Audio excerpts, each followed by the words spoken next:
आणि आता 5,000 देताना मात्र केवायसी कर आणि कुठं ऑनलाईन कर. ह्याला द्यायचं नाही म्हणून नाटक आहे ती. म्हणजे माणसानं परेशान व्हावं बेजार होऊन चक्रा मारून आणि नाच सोडून द्यावा ह्या उद्देशानं ही गोष्टी करते. यांना कुठलाही मुद्दा नाही आपल्या पुढे यायचा. मग काय करायचं? वाद लावायचा. काय? कुठं म्हणायचं मराठा ओबीसी, कुठं म्हणायचं हिंदू मुस्लिम, असा वाद लावायचा. परवा आपल्या देशाच्या भाजपच्या नेत्यांनी वक्तव्य केलं काय? कटेंगे तो बटेंगे. अरे डॉक्टर बाबासाहेब आंबेडकरांनी ह्या देशाला एक संविधान दिलंय. त्या संविधानात आपलं हे धर्मनिरपेक्ष राष्ट्र आहे. ह्या धर्मनिरपेक्ष राष्ट्राच्या प्रमुखांनी, त्या सत्तेतल्या प्रमुख लोकांनी जर कटेंगे तो बटेंगे म्हणणं म्हणजे तो संविधानाचा अपमान आहे.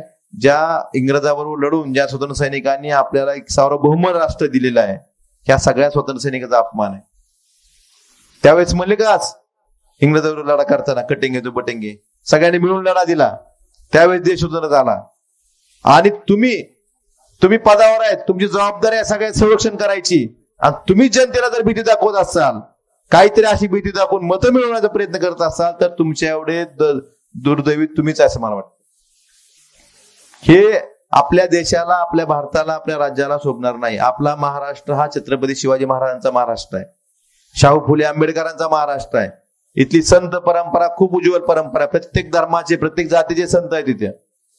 त्यामुळे अशा आपल्या महाराष्ट्रात अशा गोष्टी खपून घेतल्या जात नाहीत. हे कशामुळे काढलंय? ह्यांच्याकडे लोकांपुढे जाण्यासाठी कुठलाच मुद्दा नाही. ह्यांना मतं मागण्यासाठी लोकांकडे जायसाठी कुठला मुद्दा नाही, कुठला विषय नाही, काम काहीच केलेलं नाही. त्याच्यामुळं असं धर्माच्या नावावर, जातीच्या नावावर मत ध्रुवीकरण करायचं मताचं, आणि लोकांची माती भडकवायची, लोकांना सुरक्षित भावना तयार करायची, आणि त्यातून आपली राजकीय पोळी बांधून घ्यायची, हे ह्या भारतीय जनता पार्टीचं धोरण आहे. तुम्ही म्हणता असाल ही मागापासून आपला तर उमेदवार शिवसेनेच्या विरोधात आहे, भारतीय जनता पार्टी, भारतीय जनता पार्टी. ही कोणी नाही, ही गंगाधरी शक्तिमान आहे. म्हणजे एकच आहे सगळं भारतीय जनता पार्टी. अजित पवार म्हणजे भारतीय जनता पार्टी, शिंदे गट म्हणजे भारतीय जनता पार्टी. ह्यांचा मालक एकच आहे. आपण कशाला उग म्हणजे दुखणं हाल्याला इंजेक्शन पकडलेलं नको ना, हाल्यालाच इंजेक्शन दिलं पाहिजे. हे मूळ ह्यांचं भारतीय जनता पार्टीचं आहे. उमेदवार सुद्धा फडणवीसचा आहे. कुठला उमेदवार? फडणवीसचा उमेदवार. चिन्ह चोरून कोणी दिलंय? फडणवीसनं. उमेदवार सुद्धा फडणवीसचा आहे. त्यामुळे ही लढाई फडणवीसच्या विरोधातली आहे. आपली लढाई कोणाच्या विरोधातली आहे? आपल्याला ठरवायचंय 10 वर्षात ह्या माणसानं महाराष्ट्राचं राजकारण किती बिघडवलंय. या 10 वर्षात ह्या महाराष्ट्राची राजकीय संस्कृती जी होती, स्वर्गीय यशवंतराव चव्हाण साहेबापासून अनेक मुख्यमंत्री झाले, पण याच्या एवढा वाईट मुख्यमंत्री मी तर बघितला. मी लहान आहे तुमच्यापेक्षा, तुम्ही सिनियर आहेत सगळे. म्हणजे यशवंतराव चव्हाण साहेब, वसंतराव नाईक साहेब, बाबासाहेब भोसले, बॅरिस्टर अंतुले, नंतर पवार साहेब, वसंतदादा पाटील, उल्हासराव देशमुख साहेब, मनोहर जोशी साहेब, पृथ्वीराज चव्हाण, अशोकराव चव्हाण, हे सगळे मुख्यमंत्री झाले होते. पण एवढा वाईट मुख्यमंत्री महाराष्ट्रानं कधी बघितला होता का? बघितला होता का?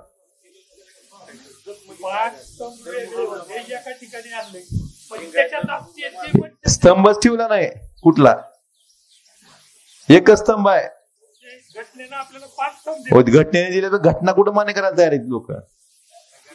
घटना मान्य नाही, काय नाही. ह्यांना फक्त सत्ता मिळवण्यासाठी कुठल्याही थराला जायचं, ह्या गोष्टी करते. मला फक्त एवढंच सांगायचंय की ह्या लोक ही आपल्या राज्याच्या हिताची नाहीत ना, आपल्या माणसाच्या हिताची नाहीत. ह्या लोकांना सत्तेतनं हद्दपार करणं ही आपली जबाबदारी आहे. नाही तर आपली पुढची पिढी आपल्याला माफ करणार नाही.